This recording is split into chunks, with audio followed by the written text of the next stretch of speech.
seeing if you woke up or not.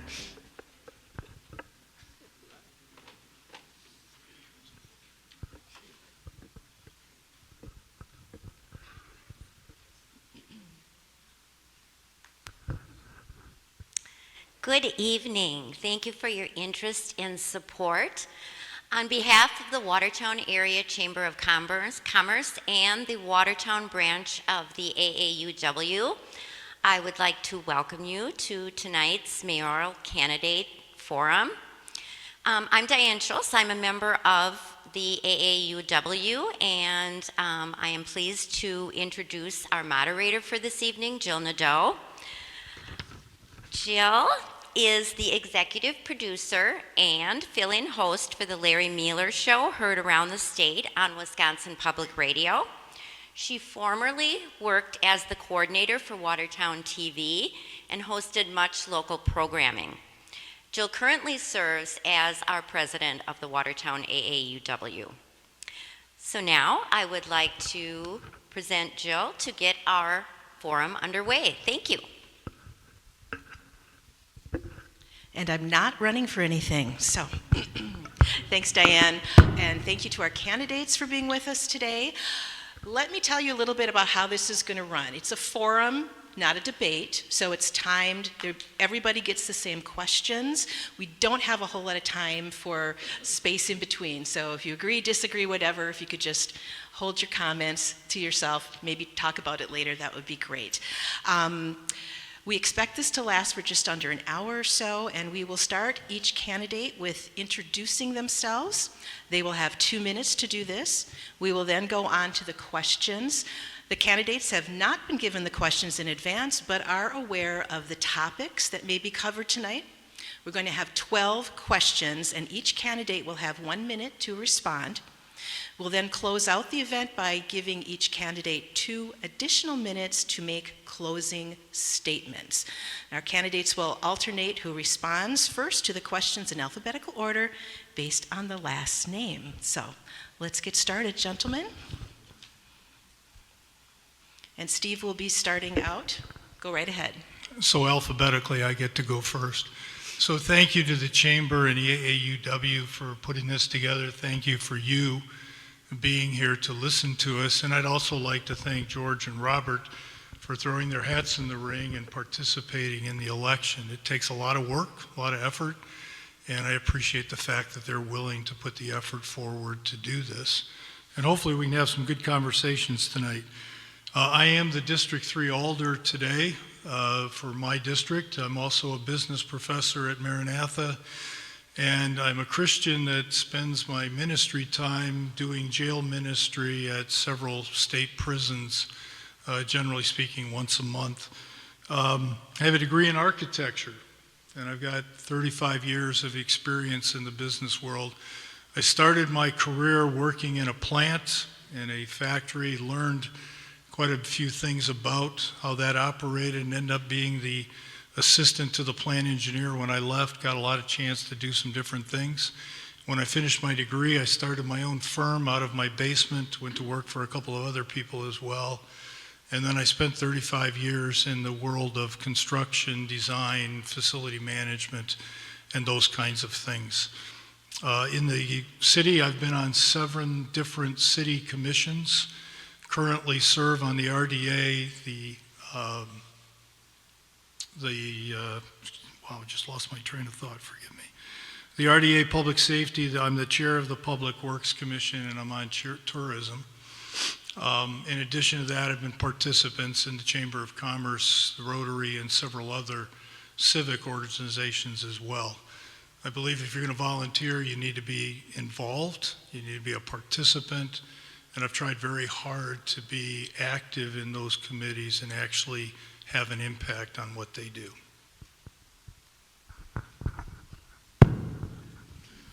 Good evening, ladies and gentlemen. Thank you again for coming out, and it's so great to see you guys out here. I mean, I love seeing new faces. Thank you, gentlemen, for running with us here and looking to make Watertown something incredible. So my name is Jorge Monterrey, and I am the first American born in my family. My family comes from Nicaragua, and I was born here in Waukesha. I moved around quite a bit and ended up in this amazing city 11 years ago. I was in the Marine Corps for 8 years, spent 2 back-to-back tours overseas. I was a sergeant in the Marine Corps. I ran my own team. I was in security forces. I got a chance to do a lot, and my time in the Marine Corps was like a movie. It was amazing. But when I got out, I started in business, did some work and whatnot, but started in business 20 years ago this year.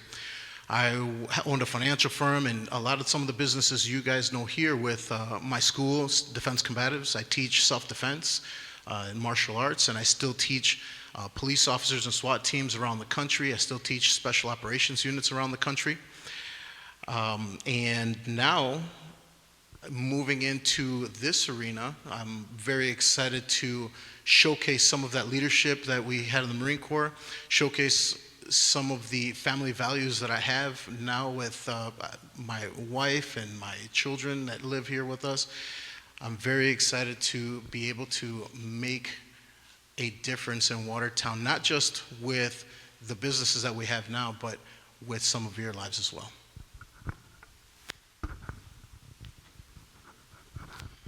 My name's Robert Stocks. I've lived in Watertown, it'll be 50 years in June.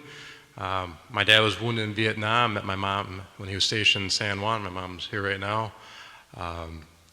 They lived in a comic for a couple of years after living in Puerto Rico and moving to Watertown in 1975.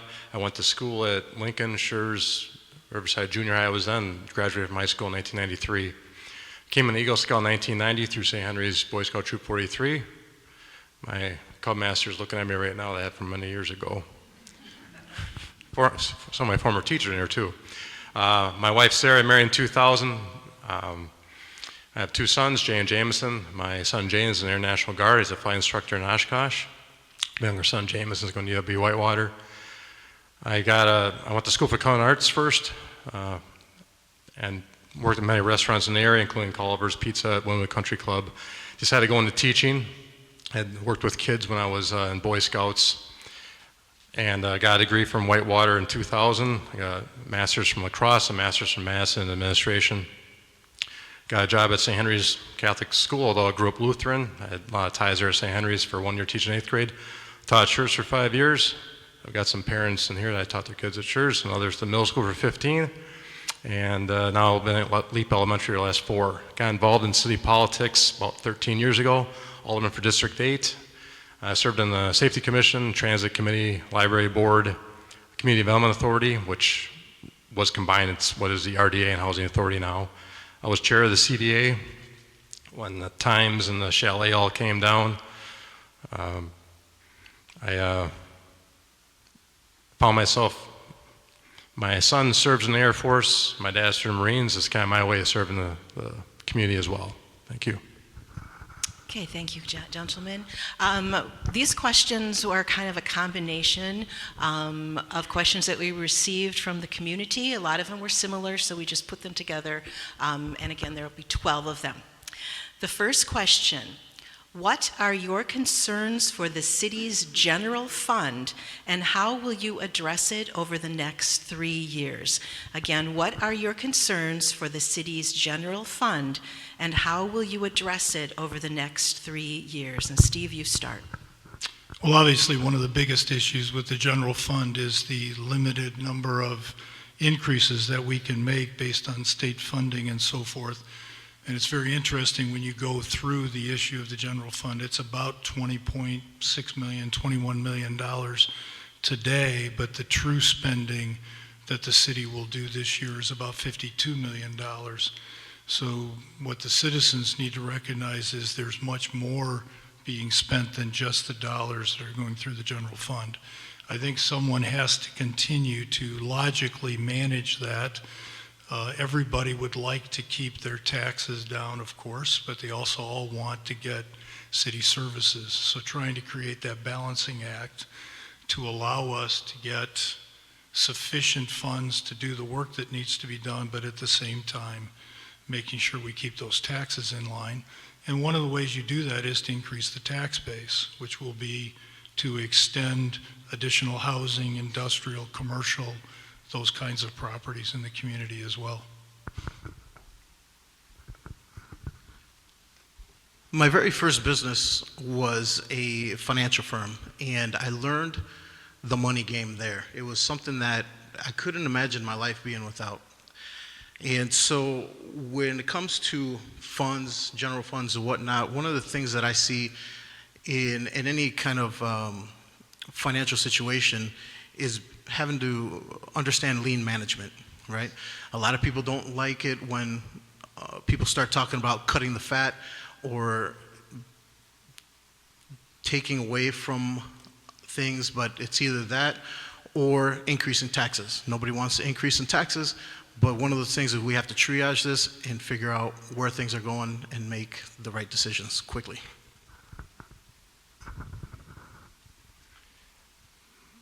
Yeah, the fund balance is a concern for a lot of communities throughout the state. Back in the 1990s, municipalities relied, about 50% of the funding came from the state, about 35% from local tax levy. Now it's the opposite here in 2024, where 35% has come from the state and 50% from the tax levy. Need to get some more housing, but also try to get more industry in the town. A lot of things are empty right now, but we could fill those vacant buildings, give us more resources to improve our way of life here in town. Okay, second question, and George will start.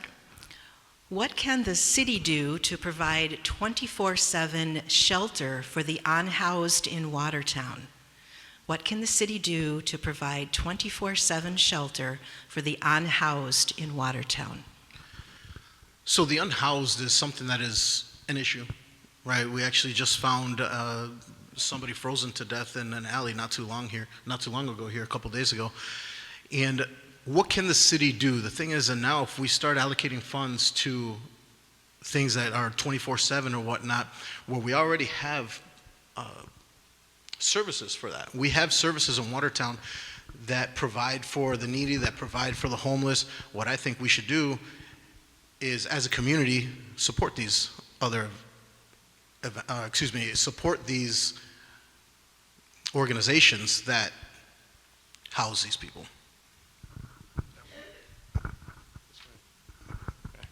Yeah, I've been on the housing authority here in town for about 12, 13 years. I was kind of shocked when I saw the news myself on that. We have some areas in town, housing for some for men, some for women. I know somebody in town that's trying to get a unit building in Jefferson, I believe, for women.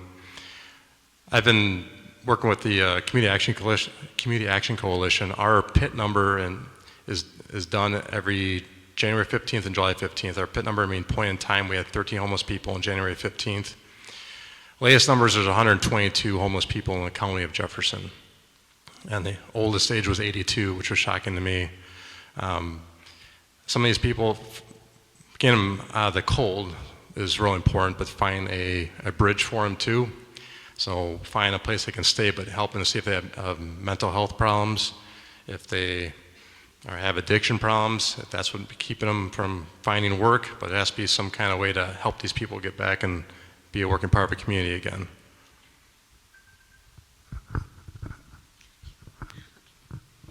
I think what I'd like to do is jump off what George said about the financial issue, and that is when you have a problem, you have to figure out the root cause. You've got to triage it.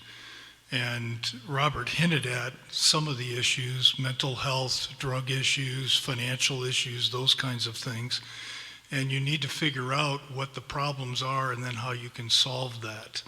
Having homeless people in our community obviously is an issue. It's not quite as drastic sometimes as we think it is, but then you get a situation where someone does freeze to death and you have to deal with it. My wife and I spent 6 months last year dealing with a homeless woman and attempting to help her through some of her issues. And I think part of our issue is getting individuals and other community groups to be involved with it and just dealing with the situation that way.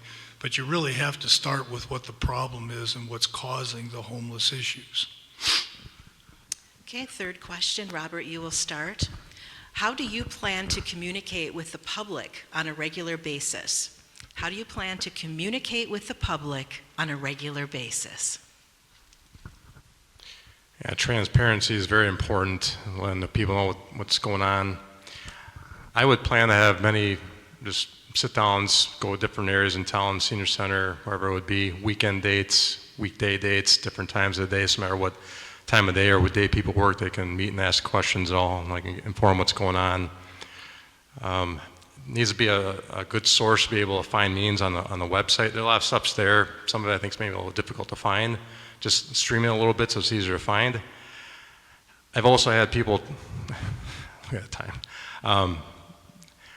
hard of hearing, telling me that, especially if they're hard of hearing, my dad's he carried M70 in Vietnam. He did that without ear protection, has hearing aids, but people have a hard time hearing the computer audio. I like to have everything closed captioned, if possible, at least for viewing it later, maybe not live, but at least for later on.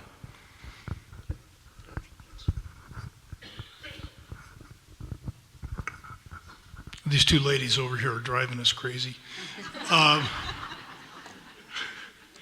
think what's interesting, I've worked in organizations where I managed 2 people and 10 people and 200 people. My experience is that you manage by walking around. I think as mayor, you have an office, but the purpose isn't to sit in the office and wait for the community to come to you. It's to get out into the community and meet with people. You know, as Robert said, you can do the mayor meetups and you can do things like that, but I find if you just get out into the community and walk around and talk to people, go to events, go to civic organizations, whatever it might be, and ask people the question. It's easy for me to tell you what I think the problems are. I'd much rather know what you think the problems are and what we need to do to solve those. So I think you do it by management, by walking around and talking to people, not by sitting in an office or just doing the mayor meetups. I think you have to go out and see people and see what's going on. We live in an information age right now, which is pretty amazing.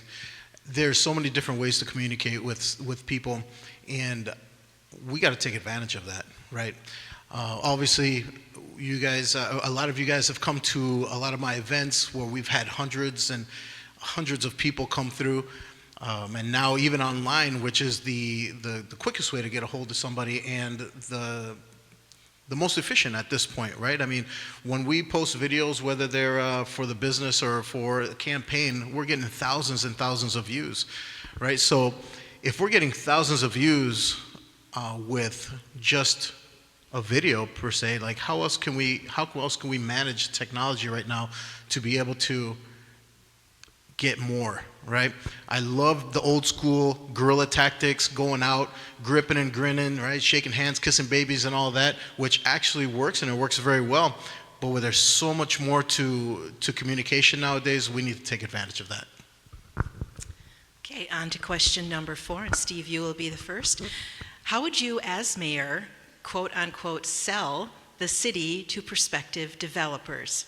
How would you, as mayor, sell the city to prospective developers?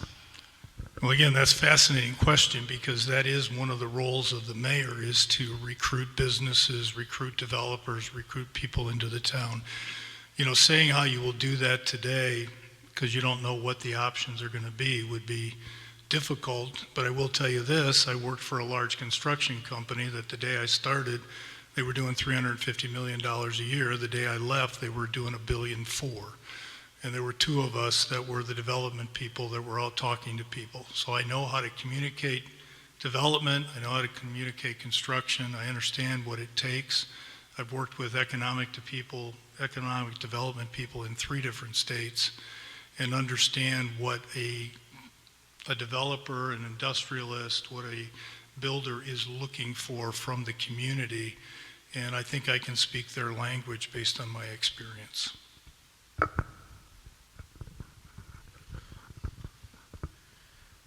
So I didn't write the book on sales like our president did, right? But I've done pretty good for myself in the sales aspect of business. Now, being able to sell a city, I'll give you a quick story what happened to me with Beaver Dam. The mayor of Beaver Dam invited me to go out to Beaver Dam. She put me in her car. She drove me all around town. George, bring your businesses here, right? Bring your businesses here. We want what you guys have in Watertown. Obviously, no, right? This is hometown. But Watertown used to be the crown jewel of this area, right? Watertown was the spot that we were going to pick to be our capital when Wisconsin was being formed, right? So being able to remind people of that and sell them and how well we were positioned to be back to that. I worked with Barb and Pat at middle school, so they're holding the cards throws me off a little bit too. Yeah, I think when a company is thinking of moving here, we have to market Watertown and have the businesses that are in Watertown help do that as well. A good education, good workforce, so having good quality educators that can teach our kids and provide workers that a company's going to want to relocate here. Having housing that have a place to live and overall quality of life. Our river is beautiful going out in Riverside Park. I fished here since I was small. My boys fished here, canoeing, all kinds of things you can do in this town. Youth sports. We have to market what's good for Watertown, the best things that are here. Working with the local businesses, if we want to maybe get a hotel, like if someone's looking to build a hotel here, bowling alley can say we're going to have these tournaments. Youth sports, we can host this for soccer, this for tennis. Yeah, a great Frisbee golf facility here. All kinds of things that we need to market to companies that, hey, come to Watertown, we can provide this for you. Okay, go on to question 5, and George will answer it first.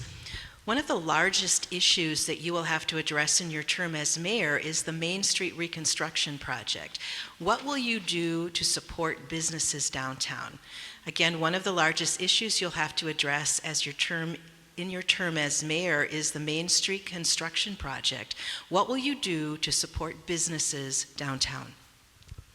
Well, again, I am one of those businesses downtown, right? I mean, this hole in the ground over here is killing everybody, right? I mean, where thousands of cars used to go to that we can market our businesses is gone.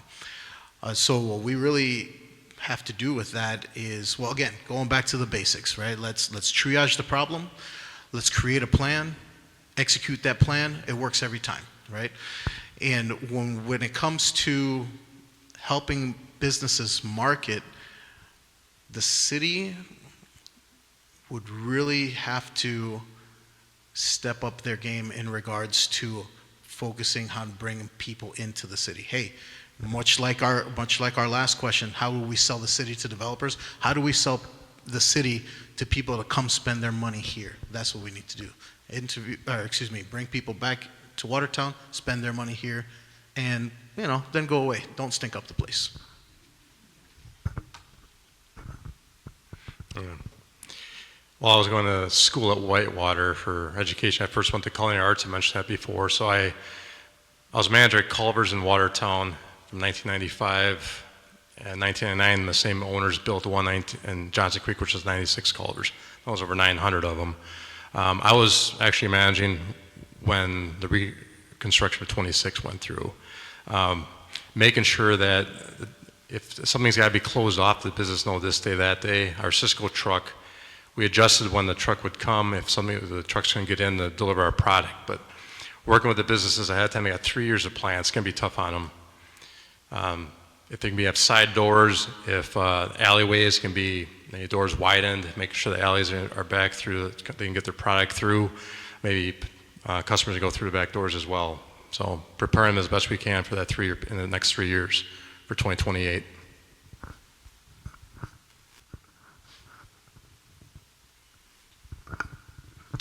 The Main Street Reconstruction Task Force was formed in 2021, and I've sat on that task force from day one. I also sit on the Tourism Commission, and what we've been focused on is the exact question we were just asked. How do you get businesses into the community? There's been some issues with the bridge, obviously, and I think some mistakes were made relative to some of that promotion for downtown. Putting a sign up that says Main Street Bridge is closed and giving a detour sign causes those drivers to turn and take the detour. We could have simply put a sign up underneath that said, but the Main Street businesses are open. So things like that are simple. However, the dilemma with the Main Street reconstruction is we're talking about a very long downtown, And we're still negotiating with the state as to how they will do that work. And once we get that information, we'll be able to go back to those businesses and allow them to plan. But we've done a lot of discussion, a lot of plans in place about the alleyways. Side entrances probably aren't going to work. They want their access to the front door, and that's some of the things we have to work on. Okay, thank you. Number 6, and we'll start with Robert. What is your position on opening city streets to ATV, UTV traffic? Again, what is your position on opening city streets to ATV, UTV traffic? Yeah, that particular issue never made it through safety, I know. I've had a few people ask me about it too. From what I understand, the Watertown's one area that doesn't allow it too much. I've had people say that we should at least have it open to be able to take yard waste, or I should be able to fill my gas can with it a little bit. So I've heard both sides a little. They have use for them. I think it sounds like a pretty tough topic. So without knowing too much about it, I'd be open for discussion, having open meetings about it, see how it goes through safety. I think I'd rely on overall on the police department. If they thought it was something that would hinder them from being able to do their job, it's going to cause a safety issue, but I'd rely on the police and see what their stance on it would be.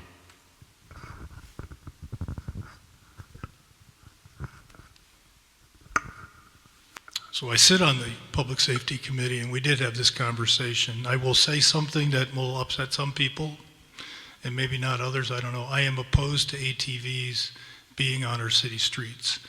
I'm willing to discuss UTVs. The issue, as Robert just mentioned, is our police chief looked at the issue and questioned it, and questioned the ability of him to do that work with UTVs. I think that needs to be revisited, to be sure. We are the only community in Dodge, Jefferson that isn't allowing it, but we're also the most urban community of all of those cities. So I think there has to be an intelligent conversation about it, but ATVs are a totally different vehicle than a UTV, and I think the ATVs would be a difficult thing to get through the city council. But I'd be more than happy to discuss the safety factors and whether or not the UTVs would work.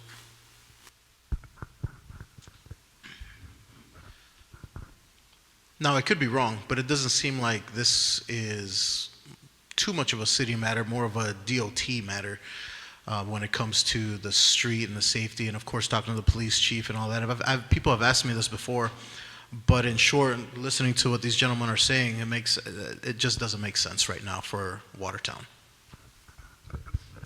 Thank you. Question number 7.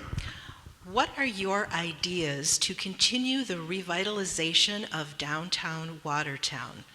What are your ideas to continue the revitalization of downtown Watertown?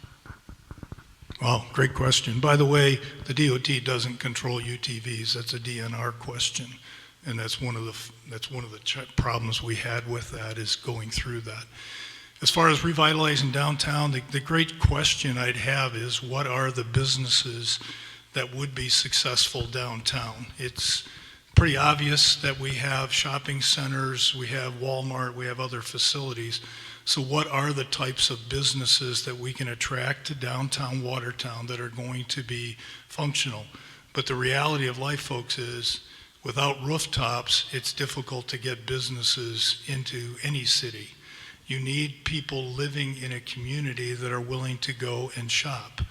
My wife and I do all we can to go down to the current businesses in Watertown, but it's very difficult. So you have to have the rooftops first, and I think that's how you revitalize downtown, is you start looking at the rooftops that you can create throughout the community, and you wisely, intentionally manage that real estate growth.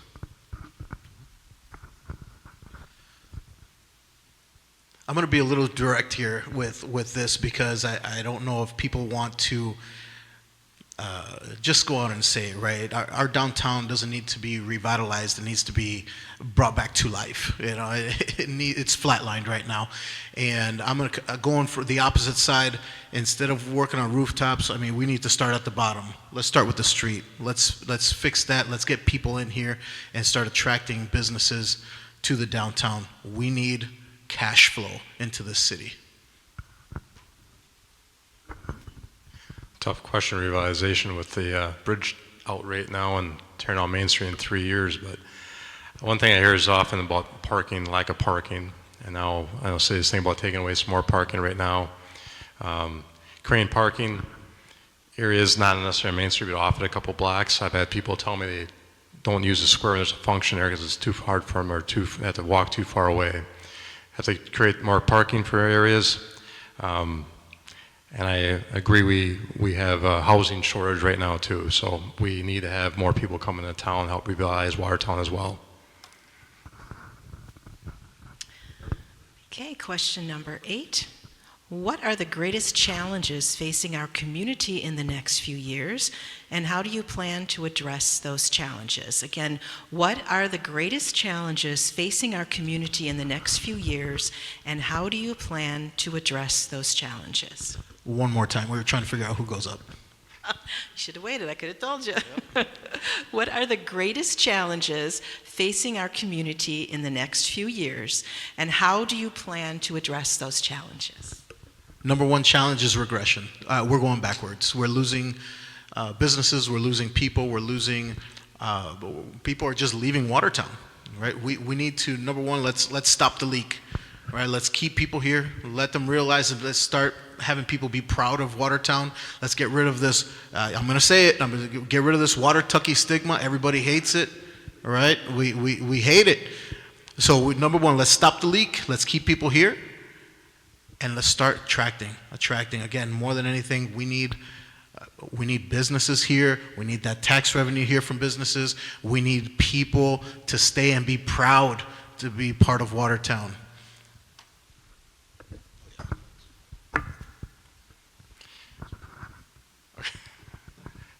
Yeah, I think one of the greatest challenges we have right now is kind of divisiveness I see with our community sometimes.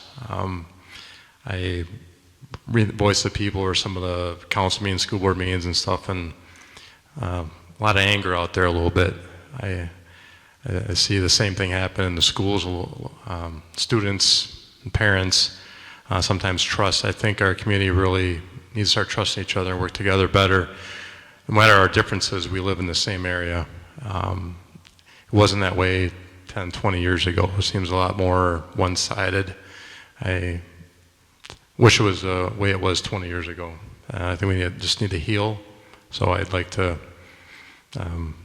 see everybody work together and treat everybody more respectful in the community.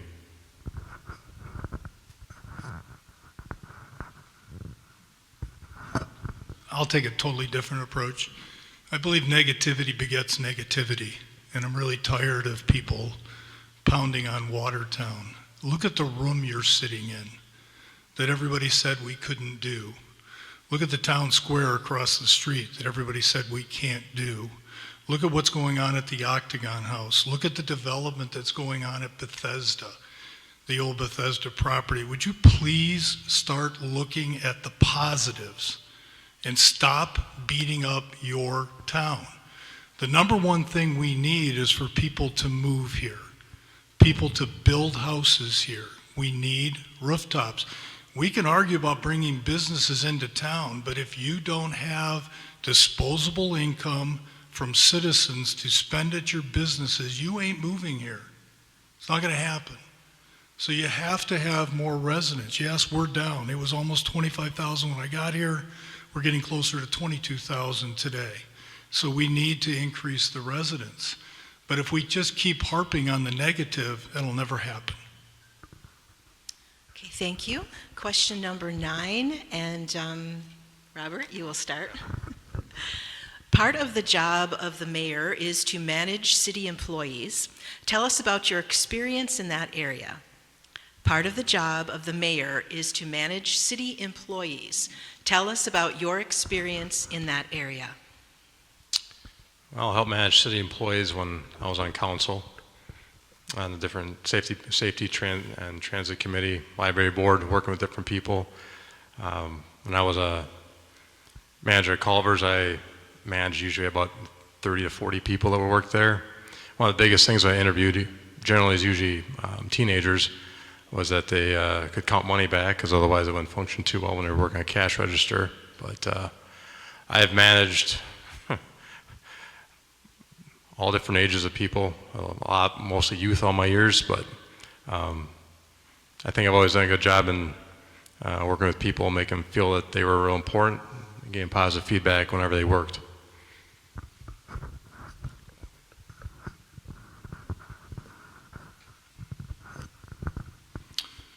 Well, I've managed businesses that have been, as I said earlier, 20 people up to 800 people. So I've had the experience to deal with all levels of people. Today I get to manage college students vis-a-vis a classroom.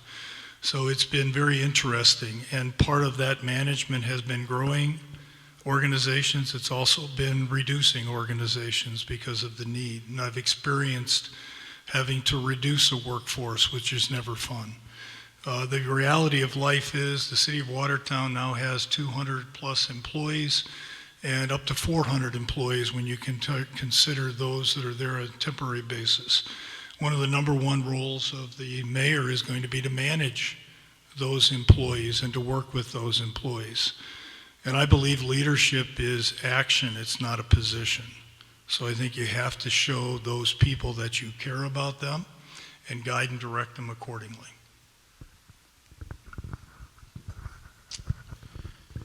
I haven't done much managing in my life, but I've done a lot of leading. There's a big difference, I believe, in being managed and being led. And if I were to ask and poll everybody in here, hey, do you want me to manage you or do you want me to lead you? I would venture to say 80+% of the people in here would rather be led than just managed. When it comes to leading, I've been very thankful to have led some of the best men and women in the world with the Marine Corps. I've been able to lead combat Marines. I've been able to lead firefighters when I was a firefighter in EMT. I've been able to lead my teams now in the businesses with the people that I hire all over Watertown, and there are multiple businesses, right? So a lot of things happening at the same time, and that takes a very specific skill set when it comes to leadership. And being that servant leader is going to be key. Okay, thank you. We're on question number 10, and Steve will start. What would be your approach to increased access to affordable housing in the city? What would be your approach to increased access to affordable housing in our city? This is always a wonderful question to ask that everybody seems to be focused on, and somebody needs to tell me what is affordable housing. To build a house today, when I started in the industry, to build a house was $40 a foot. Today it's well in excess of $200 a square foot. I was at the Collective this afternoon. The lowest priced home that they can sell in their development is going to be about $350,000. So you tell me what's affordable. Well, affordable is based on what the workforce can afford to pay. And I think that's what you have to look at. But I also think you have to look at the fact there's a cycle of housing which today is stopped in Watertown. People that own those entry-level homes are not selling because there's nothing to move up to. And I think you have to recognize that you have to have that cycle. Today, you know how many houses there are that are for sale in Watertown that do not have an offer accepted on it? 3. So there's just not homes for sale. So you have to create the inventory that allow people to move up, and then gradually you will get to that affordable base for those entry-level homes. When I think of affordable housing, the first thing that comes to mind is Section 8. There's a lot of times people think about government funding and people trying to have that quote-unquote affordable housing, which again is relative. What is affordable, right? And unfortunately, in my opinion, Section 8 housing and all this low-income housing has been one of the downfalls of Watertown. I know it's not something that's very popular to say, but it seems to be a reality. When we're getting that kind of revenue, that isn't really helping the people of Watertown. Very small minority part is helping, but you can't just base a whole city off of one certain section. You got to look out for everybody.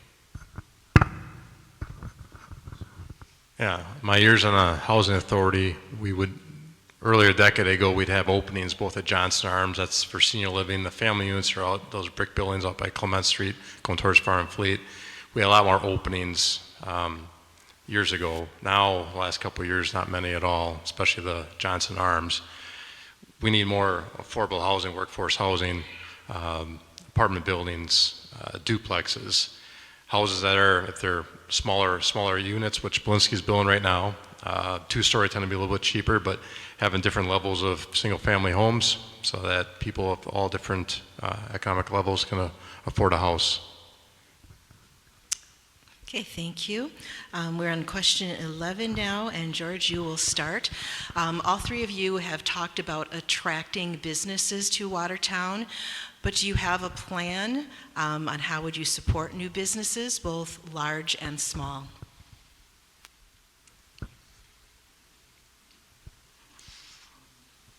To support a business in Watertown, it comes from the people.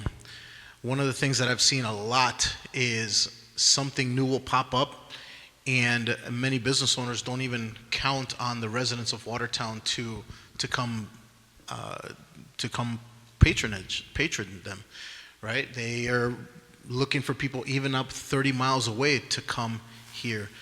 So I think Watertown needs a culture shift in that respect. We, as the people, need to support our businesses. We, as a people, need to go out and support these business owners. It's still America, and it's still a land of we. That's what we, as a people, have to do, support our own.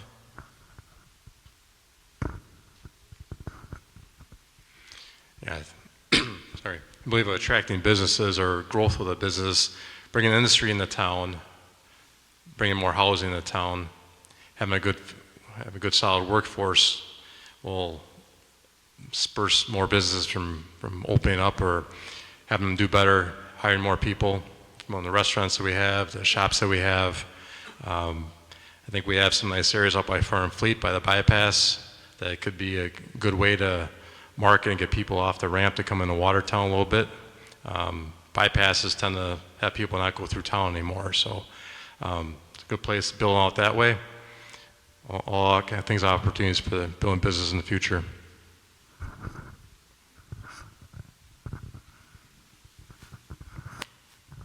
You know, there's an interesting book out there called Quality is Free, and Mr. Crosby makes the statement that quality is the satisfaction of the customer's requirements. So the first question you have to ask a business is, what's your requirements? What are your expectations of the city? But certainly, as George said, one of the things the city has to do is support the businesses that are here, and I think that's one of the things that we could do better. I talked with one of the downtown businesses last week, and he mentioned to me some very interesting factoids. There's a lot of good businesses downtown today, and the majority of their traffic comes from outside of Watertown. And it's very interesting that our own citizens aren't necessarily going to those shops. You know, you think of a furniture store that's been here 150 years, oldest furniture store in Wisconsin.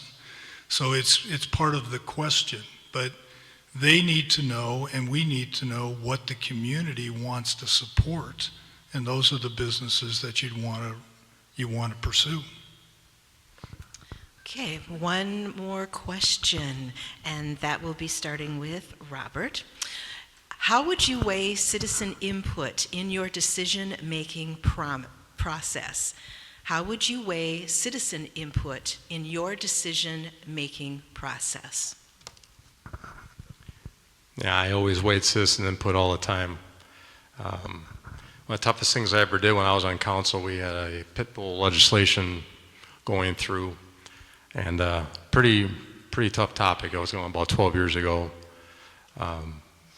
Always had different sides. That particular one, I did right along with the police. I had to look at a man that had lost his son to 2 pit bulls and took that legislation out. When I was on council, I would always not think myself as a person, how I would vote for something by myself, but what was best for the community. So I had plenty of times I'd lose some sleep because I never wanted to make the wrong decision. So I would always rely on citizens and take everything I could before I make a strong decision, especially to affect everybody in town.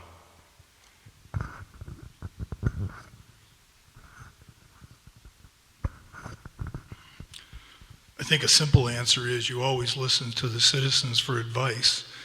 But if you are a leader, as George said, you're going to make decisions based on your convictions and what you think is the best interest of the city. We've had 3 projects come before us on the city council.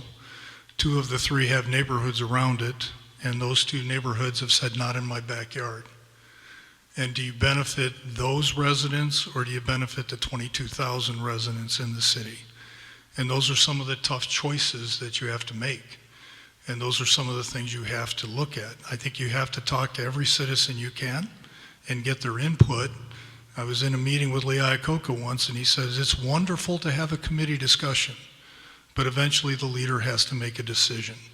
And that decision is not always going to be favorable to all 22,000 people.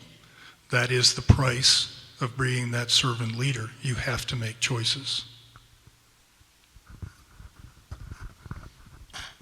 My number 2 leadership rule is you pass the baton, you don't pass the buck, right? And so when it comes to making decisions, you absolutely take everybody. I mean, there's a bunch of people in here, and if we all had to make a decision on one thing, hardly will it ever be split 50-50. But at the end of the day, the leader does have to make that decision.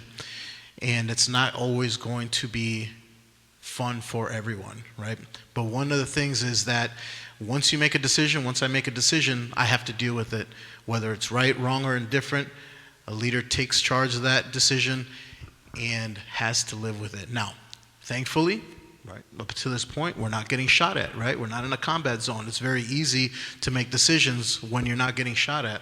So I think that gives us a little bit of ease when we have to make decisions and go, okay, let's take a step back a little bit and make those decisions right for everyone, not just the one. Okay, thank you very much. You survived. Now you have each 2 minutes for closing statements, and leave our audience both here and live on Facebook with reasons why you think they should vote for you. Go ahead, Steve. I think I'm going to say something a little bit gutsy here. About 18 months ago, there was a question asked by about 50 business people in our community to investigate going to a city manager style of business. The city council emphatically denied that. It is not a matter of discussion today. It won't be a matter of discussion, in my opinion, over the next 3 to 6 years. However, it doesn't change a very simple factoid.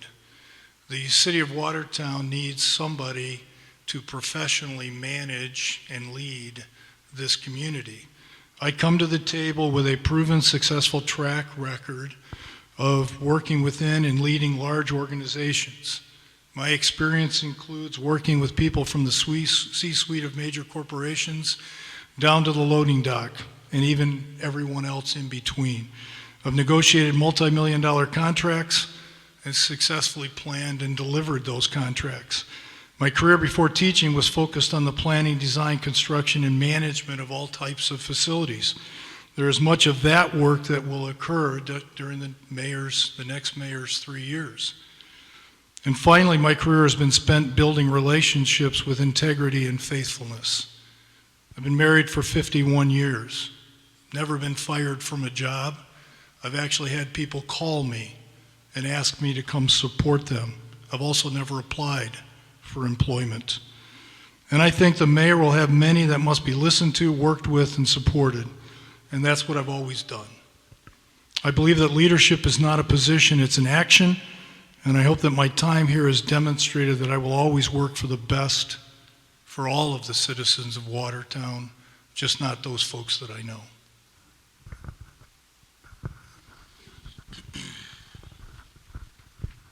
I'm not a politician, ladies and gentlemen.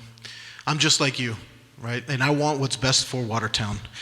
What I think is best for Watertown is clear and transparent. leadership, right? Not just that, but we need a servant leader. And again, being someone who lives here in Watertown, being someone that not works here in Watertown, but creates businesses here in Watertown, hires people, and has roots that have been established here for the past 11 years, I don't want this opportunity to run through us anymore and go to our surrounding communities. I want the opportunity to stay here. I want the opportunities to grow roots here and make Watertown that crown jewel that it once was. And again, having people to be proud to say, I'm from Watertown.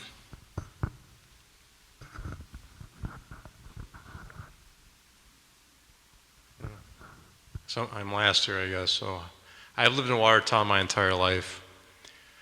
I taught about 3,000 students here. There's quite a few parents here. I taught their kids. I want to leave with just three things I was concerned about. A lot of the infrastructure of Watertown, I did ride along with the street department a couple of times, even picked up trash and recycling, which was interesting. Roads are pretty bad. We have a quarry, we have the equipment, we have the street department that knows how to fix the roads. I got a plan to implement to get our roads fixed. We've got 130 miles of road. We should be doing full reconstruction about 6.5 miles every year. I'll get back on track on that. The school district and the city used to share equipment a lot more about 20 years ago. If the city needed to borrow a concrete breaker for a Bobcat, they'd come borrow the one from the school district. Over the course of the last 20 years, it's not the same. They don't share equipment like they did. Kind of like if your next door neighbor had a tiller, why would you buy one if you could just borrow the neighbor's? My biggest concern is the police and fire. We haven't increased our police department outside of the SRO, school resource officers, since the 1980s. Had second shift detective, and they've moved to the first shift. We used to have 3 captains and a chief. Now we have 2 captains, a chief, and assistant chief. But the numbers haven't increased, and we've had a couple officer-involved shootings the last couple of years. I'd also like to increase the fire department. Federal recommendation for our fire is for a city our size to have 10 people on staff. We have 8 for all 3 shifts. We made the move in 2012 to go to fire and EMT dual certified. I'd like to change the statute a little bit and have some EMT only, 15 seconds. If there's a fire and someone's pulled out, it takes paramedics to take that person. It's actually right now taking 2 firemen away. So I'd like to see that increased as well. So these are some goals that I have. On time too. Thank you for working within our time constraints. We appreciate it. On behalf of the Watertown branch of the American Association of University Women and the Watertown Chamber of Commerce, we'd like to thank you for joining us tonight. Thank you for knowing the importance of being informed, and also thank you to the candidates for participating in this forum. Just a little commercial here for the AAUW. We'd like to invite you to our outstanding Women of Watertown discussion panel. It's going to be right here on Thursday, March 20th. And our program this year is going to be a panel discussion that's going to be celebrating intergenerational influences in the teaching profession. So mothers who are teachers and their daughters who have followed them into the field of teaching. Again, that's March 20th. This particular forum will be shown on Watertown TV, correct? And on their YouTube channel, and also on the Chamber of Commerce YouTube channel. So if you want to share it with anybody, that's a good way to do it. Yes, Bonnie? And the Facebook channel? Okay. Thank you. Yes, so remember, the primary election is Tuesday, February 18th. If you want to learn more, go to myvote.wisconsin.gov. And remember, your vote matters. Good evening.